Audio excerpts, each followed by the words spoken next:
हाँ भाई ये तो सच में बहुत ही गलत बात है, कैसे दूसरे जानवरों की हत्या की जाती है। बेचारे उस जानवर ने किया, बेजुबान जानवर। बेजुबान क्या होता है? हर एक चीज का बोलने का अपना अलग तरीका होता है, हर एक चीज का एक्सप्रेस करने का अपना अलग तरीका होता है। हवा अपने तरीके से कम्युनिकेट करता है, पानी अपने तरीके से कम्युनिकेट करता है। बेजुबान वो हमारी भाषा नहीं बोलेगा। अगर एनिमल हमारी तरह नहीं बोल रहा है तो वो बेजुबान हो गया, वो बोल ही नहीं रहा है।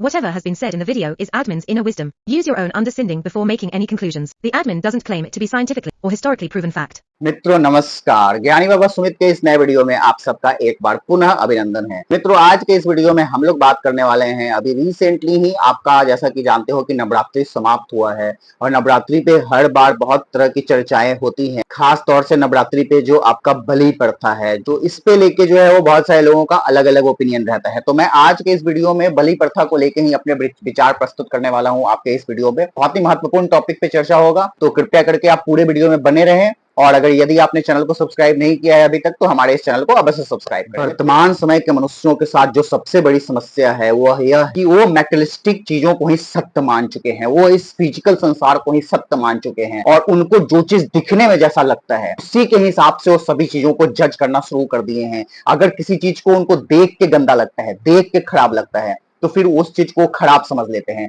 यदि किसी चीज को उनको देख के अच्छा लगता है तो उस चीज को अच्छा समझ लेते हैं। ये ठीक उसी तरीके से हुआ कि जैसे यदि कोई चीज आपको खाने में टेस्टी लगे, खाने में अच्छा लगे, तो आपको लगेगा कि वो आपके लिए अच्छा है, और यदि आपको कोई चीज खाने में बुरा लगे तो आपको लगेगा कि यह आपके लिए बुरा है। यह कितनी बड़ी मूर्खता है, आप खुद सोचो। ये बिल्कुल ठीक उसी तरीके से है, अभी मैंने जो खाने का एग्जाम्पल दिया कि जो चीज दिखने में बुरा लगे वह जरूरी नहीं है कि बुरा होता है, जो चीज दिखने में अच्छा लगे वह जरूरी नहीं है कि अच्छा होता है। इस चीज को हमें समझने की आवश्यकता है। इसी के फलस्वरूप अगर कोई जानवर चीख रहा है, चिल्ला रहा है, तो हमें उसके प्रति दया फील होती है, उसके प्रति हमें बुरा फील होता है। और वहीं पे दूसरी चीजें जो चीखती नहीं है, जो चिल्लाती नहीं है, जो उस तरीके से अपने चीजों को व्यक्त नहीं करती जैसे कि एक नॉर्मल ह्यूमंस और नॉर्मल एनिमल्स करते हैं, तो हमें लगता है कि उसके भीतर प्राणी नहीं है, हमें लगता है कि वो कोई जानवर ही नहीं। यह ठीक उसी तरीके से हुआ कि यदि कोई गूंगा है, वो अपने दर्द को बयान नहीं कर सकता, तो हमें लगेगा कि उसको दर्द होता ही नहीं है, हमें लगता है कि उसको फील होगा ही नहीं। सोचो यह अपने आप में कितनी बड़ी मूर्खता है, क्योंकि दर्द और कष्ट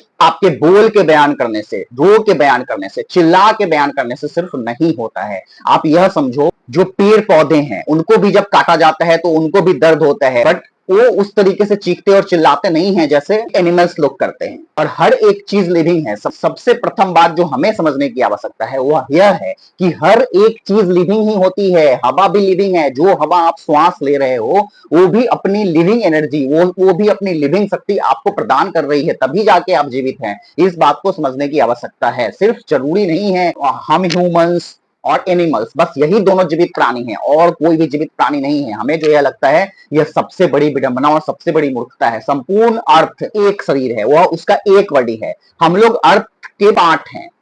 we are only the part of earth. जैसे आपके शरीर के अंदर जो अनेकों सेल हैं, अनेकों मॉलिक्यूल्स हैं। मैं इन सब टॉपिक्स पे ऑलरेडी कुछ वीडियोस बनाया हुआ हूं, लिविंग और नॉन लिविंग पे, अपने धर्मनिष्ठ सनातनी वाले चैनल पे। उस चैनल पे जाके आप उन वीडियोस को चेकआउट कर सकते हैं। पहाड़ भी लिविंग होता है, पानी भी लिविंग होता है, और सबको दर्द कष्ट सब चीज को होता है। ये जरूरी नहीं है कि कोई लिविंग है और उसको दर्द नहीं होता है, उसको कष्ट नहीं होता, उसको चीखना नहीं होता, उसको चिल्लाना नहीं होता। हर एक चीज जो आपको दिख रहा है नजरों से, जो भी भौतिक चीजें हैं, उन सबका अपना एक कैरेक्टरिस्टिक होता है और सबका सेम ही कैरेक्टरिस्टिक होता है। सब सेम इमोशन, सब सेम फीलिंग से गुजरता है। इसीलिए हमारे शास्त्रों में हमेशा से आपने यह बात ऑब्जर्व की होगी कि हर एक चीज का पूजा होता है, हर एक चीज को देव लगा के संबोधित किया जाता है, हर एक चीज की देवी लगा के संबोधित किया जाता है, क्योंकि उसके अंदर वही परम तत्व है जो परम तत्व सबके भीतर से होकर गुजरा है।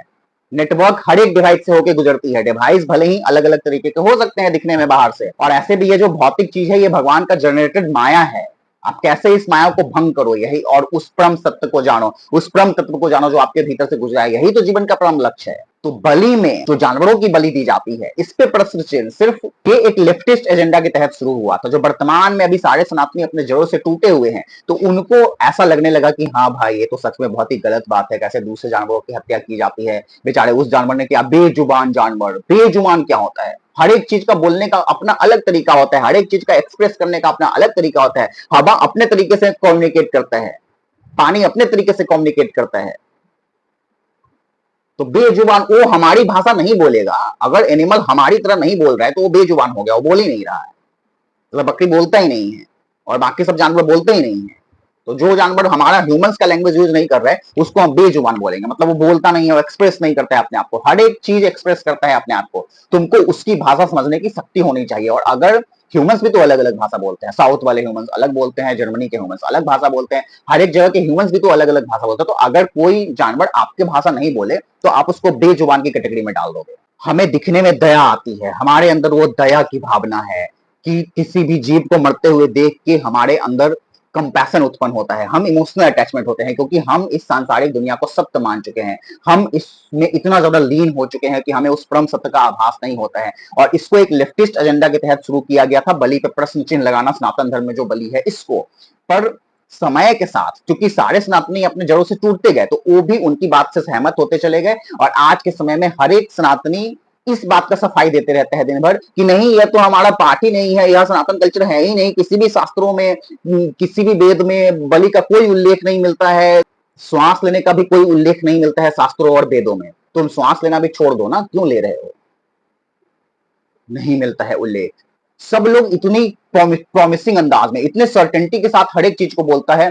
गीता में कहां लिखा हुआ है कि बलि देना है, और गीता में ये लिखा हुआ है, गीता में वो लिखा हुआ है, दिन भर शास्त्रों के नाम से झूठ बोलते हैं, वहां पे उनको सब सही लगता है, वहां पे उनको कुछ भी गलत नहीं लगता है।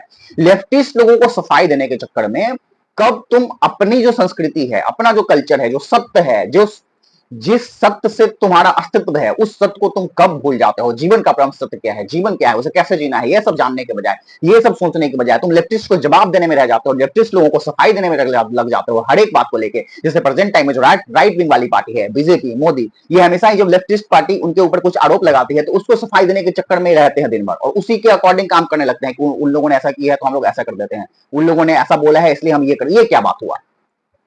सामने वाले को संतुष्ट करने के लिए, सामने वाले को खुश करने के लिए, सामने वाले को सेटिस्फाइड करने के लिए हम कुछ भी, तो आप बोलेंगे कुछ लोग कि अगर मैं पर्सनली, अभी तक मैंने किसी भी चीज को जस्टिफाई नहीं किया है बाय द वे, लेकिन अगर कोई मेरी इस वीडियो को देख के ये बोलेगा कि अगर मैं बलि प्रथा को जस्टिफाई कर रहा हूं तो फिर तुम जानवरों की बलि क्यों नहीं, ह्यूमंस की बलि क्यों नहीं। प्राचीन काल में ह्यूमंस की बलि भी दी जाती थी कहीं कहीं अलग अलग जगहों पे। अभी के समय में जिसको जो बलि देना है, भगवान के ऊपर जो भक्ति भावना में लीन है, वो उनको समर्पित करते हैं अलग अलग चीज। अब हमारे यहाँ समर्पित करने का कोई कल्चर था नहीं, हमारे यहाँ जो मेन कॉन्सेप्ट था कि भक्ति एक योग है, कर्म योग, ज्ञान योग, भक्ति योग। तो आपको उस भक्ति में लीन हो जाना है। कोई भी एक छवि, कोई भी एक रूप, किसी भी देवी देवता, किसी भी भगवान की एक छवि के सामने आप उसमें इतना लीन हो जाओ कि इस सांसारिक दुनिया को भूल जाओ, आपके मन के भीतर जितना भी सोच है ये खत्म हो जाए, तब जाके उस परम तत्व का आभास आपको भीतर होगा स्वयं में। इसके लिए भक्ति योग है। मंदिर में जाके स्पिरिचुअली भक्ति योग करने में सहायता मिलती है, इसीलिए मंदिर बना है। बाद में चल के यह चढ़ाने का कॉन्सेप्ट आ गया कि फल फूल चढ़ाने लगे। उस समय जो चीज इजिली अवेलेबल था लोगों ने वो सब चढ़ाना शुरू कर दिया। तो इसी के तहत समय जैसे जैसे आगे बढ़ा, चूंकि ह्यूमंस लोग हमेशा से ही एक एनिमल है, बाकी सब एनिमल की तरह जो दूसरे जानवरों की हत्या करके उनको खाते हैं, जैसे टाइगर हिरन को हत्या करके खाता है, तो ह्यूमन बींग भी जो जो चीजों को खाते थे, जिन जिन जानवरों को खाते थे, उन सब जानवरों को भगवान पे चढ़ाने लगे समय के साथ। जैसे प्राचीन काल में जब फल फूल नहीं चढ़ाते थे तो उस समय वो बकरियों को चढ़ाने लगे, धीरे धीरे करके फल फूल चढ़ाने लगे। बट हमारे अंदर जो एक नॉर्मल फीलिंग आती है किसी भी चीज को देख के, उस फीलिंग के अनुसार हमें अभी यह बुरा लगने लगा, हमें स्वयं में यह अच्छा फील नहीं होने लगा, जिसकी वजह से हम इसका शिकायत करने लगे। अगर गलत है तो हर एक चीज गलत है, फल चढ़ाना भी गलत है, दूध चढ़ाना भी गलत है, वो सब भी लिविंग है। फल चूंकि मर चुका है तो उसको आप मरने के बाद चढ़ा रहे हो, वो कच्चा जब तक रहता है तब तक वो जीवित रहता है। मरने के बाद उसमें एनर्जी जो स्टोर्ड रहती है एक सर्टेन टाइम तक, जैसे आपका बॉडी मरने के बाद एक सर्टेन टाइम तक आपके जो ऑर्गन्स है वो दूसरे बॉडी को दिया जा सकता है, आईज, बहुत सारे ऑर्गन्स दूसरे लिविंग बॉडी को दिया जा सकता है। ठीक उसी तरीके से फ्रूट मरने के बाद भी कुछ टाइम तक, कुछ सर्टेन पीरियड तक उसके अंदर एनर्जी स्टोर्ड रहता है फ्रेश क्वालिटी में, तो उसका रीयूज आप कर सकते हो, उसको खा सकते हो, आपको एनर्जी मिलेगी, फिर उससे जो सीड निकलेगा उस सीड को आप गाड़ोगे और उससे एक नया पौधा निकलेगा। ये रिसाइकलिंग का प्रोसेस है। लेफ्टिस्ट लोगों ने तो बलि के ऊपर, हिंदू प्रथा में जो बलि चढ़ाया जाता है, इसके ऊपर दो कारणों से प्रश्न चिन्ह लगाने शुरू किए। सबसे पहले तो एक हमारी ही गलती की वजह से कि हम मुस्लिम में जो वो लोग जो नॉनवेज खाते हैं, वो जो मांस मछली खाते हैं, वो जो बकरी खाते हैं, उस पर प्रश्न चिन्ह लगाते हैं जो जानवरों की हत्या कर रहा है, ये कैसा अल्लाह है, ये सब बातें कुछ हिंदू लोग हमेशा कमेंट सोशल मीडिया पे पोस्ट करते रहते हैं उनके त्योहारों के टाइम। तो फिर उसका जवाब देने के लिए उन लोगों, तुम्हारे में भी तो बलि चढ़ता है, तुम्हारे तो हम अपने आप में ही वो फील करने लगे, शर्मिंदा फील करने लगे, हम फिर उसका सफाई देने लगे और हम फिर अपने लोगों को ही मना करने लगे। ये समझो उसके पीछे क्या कारण है, ये क्यों प्रश्न चिन्ह उठाए गए तुम्हारे ऊपर, ताकि तुम कमजोर बनो, तुमको रक्त देख के तुम्हारा दिल दहले। वो लोग अपने बचपन से ही अपने बच्चे लोगों को काटना सिखा रहे हैं। पहले बछड़े के ऊपर चाकू चलाना सिखाते हैं, वो काटते काटते बड़े होते हैं, बकरियों को काटते हैं, मुर्गों को काटते हैं। उनको काटने का इतना ज्यादा हैबिट हो जाता है कि वो धीरे धीरे मनुष्यों को भी काटने लगते हैं। उनको कोई फर्क नहीं पड़ता, जैसे वो मुर्गी को ही काट रहे हैं, वो ऐसा फील करते हैं। वो आपको कमजोर बनाने का एक षड्यंत्र था कि आप कैसे खून देख के बहल जाओ। खून और हवा में कोई अंतर ही नहीं, समझो। उस मुकाम पे पहुंचना सिखाता है सनातन धर्म, जहां किसी भी चीज में कोई फर्क आपको नजर नहीं आए, सिर्फ वो परम तत्व आपको दिखाई दे, अंदर से बाहर का भौतिक बात दिखाई ही नहीं दे। और जो मूर्ख हमेशा यह बोलते हैं कि बलि में बकरियों को काटना गलत है, तो जितने सारे कसाई खानों के पास बकरियां काटी जा रही हैं उन सब पे भी जाके मना करो। तुम अंधी ना, ऐसे ही नॉर्मल दिनों में जब वहां पे जाके लाइन में लग के 10 किलोमीटर लाइन में लग के बकरी लेने जाते हो, 9 दिन पूजा पाठ में नहीं खा के, और 10वें दिन एकदम जैसे कोई छूटा जा रहा है तुम्हारा बहुत बड़ा, उसको खाने जाते हो, वहां पे तुमको गलत नहीं लगता है।